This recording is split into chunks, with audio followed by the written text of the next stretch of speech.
Oh! Lundi 11 mai, déconfinement partout au Québec, sauf pour nous, grande région de Montréal. Eh oui, nouvelle coupe de cheveux pour M. Yannick, hein? Oh, bravo. Si on était en classe, là, il y aura au moins 4 personnes qui lèveraient la main en disant « Monsieur, est-ce que vous avez fait couper vos cheveux? » Et là, je dirais « Non, j'ai fait baisser mes oreilles. » Très mauvaise blague.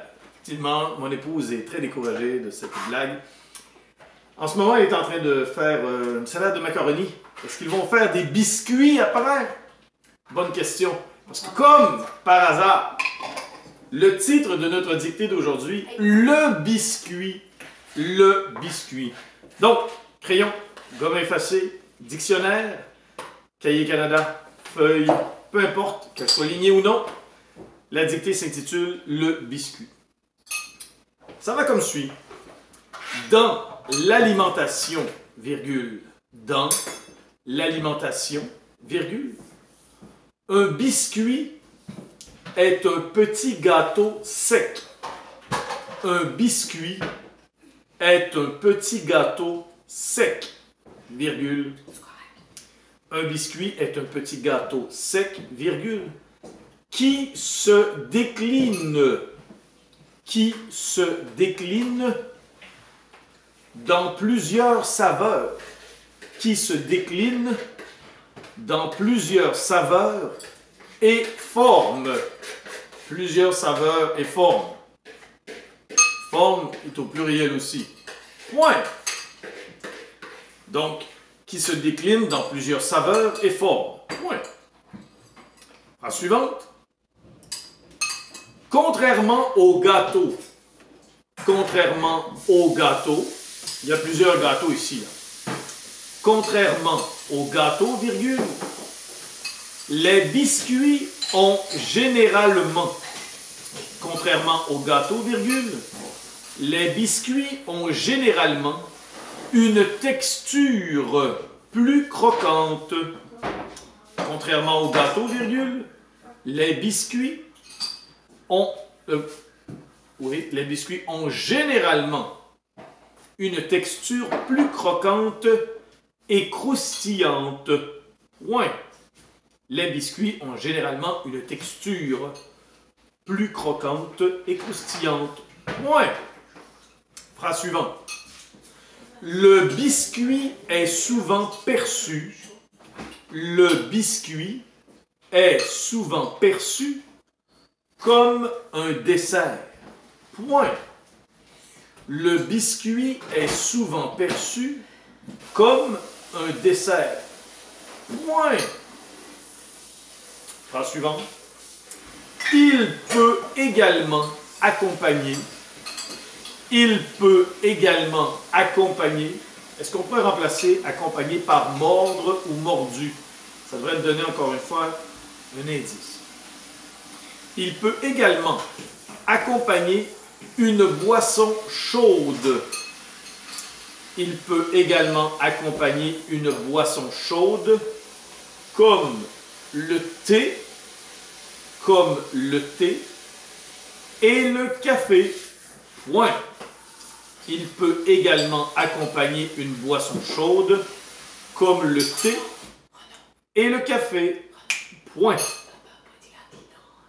Attention, phrase suivante, l'avant-dernière. Certains préfèrent.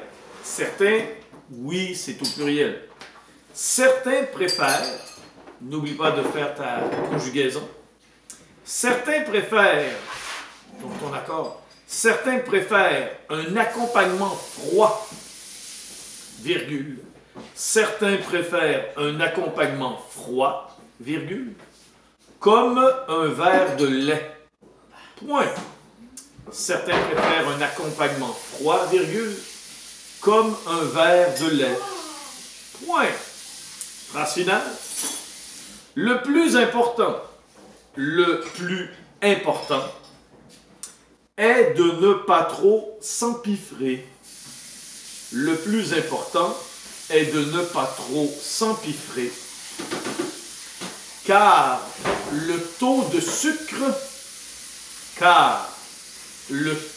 sucre est plutôt élevé Point final. Le plus important est de ne pas trop s'empiffrer, car le taux de sucre est plutôt élevé. Eh oui. Donc, visite chez le dentiste aussi. Le dentiste est fermé si tu as des caries, hein. Seulement en urgence. Mathématiques. On se parle des droites aujourd'hui. Les lignes, là, les lignes droites. Il y a plusieurs types de lignes. Ça se peut que tu t'en souviennes, ça se peut que tu sois un peu rouillé. Écoute bien. Je te donne des choix de réponse.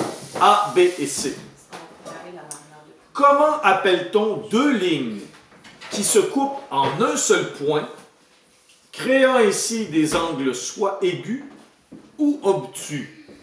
Comment appelle-t-on deux lignes qui se coupent en un seul point, créant ainsi des angles aigus ou obtus? Est-ce que ce sont des droites sécantes, parallèles ou perpendiculaires? B. Comment appelle-t-on deux lignes qui forment des angles droits lorsqu'elles se touchent? Comment appelle-t-on deux lignes qui forment des angles droits lorsqu'elles se touchent? Est-ce que ce sont des droites sécantes, parallèles ou perpendiculaires? Et finalement, C. Comment appelle-t-on deux lignes qui, même si on les allonge à l'infini, ne se toucheront jamais et ne se croiseront jamais? Comment on appelle ça? Est-ce que ce sont des droites sécantes, parallèles ou perpendiculaires? A, B, C, les trois types de droites sont analysés là-dedans. Fil des temps maintenant, on retourne il y a longtemps, au mois de septembre à peu près, quand on a commencé. A. La ville d'Asbestos s'est développée grâce à ses mines de nickel, de diamant ou d'amiante. Donc, tu as trois choix de réponse. La ville d'Asbestos s'est développée grâce à ses mines de nickel, de diamant ou d'amiante. Tu choisis la réponse là-dedans. B, c'est un vrai ou faux. Nous retrouvons des arbres géants en Colombie-Britannique. Vrai ou faux? Des arbres géants en Colombie-Britannique. Vrai ou faux? C maintenant. Encore une fois, vrai ou faux? Pour voir des baleines, rien de mieux que de se rendre dans la région de la Côte-Nord. Vrai ou faux? Et D, un autre vrai ou faux? Vrai ou faux? Les basses-terres du Saint-Laurent longent tout le Canada. Est-ce que c'est vrai ou faux que les basses-terres du Saint-Laurent longent tout le Canada? Autrement dit, ça part du Québec jusqu'en Colombie-Britannique. Est-ce que c'est vrai ou est-ce que c'est faux? Là-dessus, je te donne rendez-vous demain pour un autre quiz, celui du 12 mai.